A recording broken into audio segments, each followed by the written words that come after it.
เพื่อนๆมาเบิ่งนกน้ำกันจ้านกหลายหลายนะนกกระยางขาวเนาะค่ะเนาะเต็มเลยนะเห็นบ่ใจเดี๋ยวจะซูมให้เบิ่งใกล้ๆเด้อ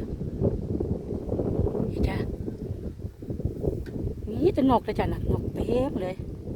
นกกระยางขาวเนาะค่ะเนาะมาหากินหลายอะไรจ้ะมันประมาณน่ะเกือบเป็นร้อยบ่เด้อถูกฟังคนกับมีเนาะค่ะเนาะเลยงัวไปอีกจ้ะเต็มเลยมีแต่นกกระยางแต่ก่อนบ่มีนกกระยางเลยจ้ะแถวบ้านแม่น้องเกดเดี๋ยวนี้คือหลายนะ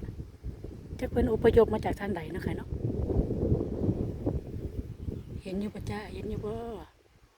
แม่น้องเกดซูมเขาล่าสุดเลยเด้เห็นไหมอุ้ยบินละจ้ะบินละนั่นงามจ้ะเพื่อนๆงามขนาดเลยโอ้ยนก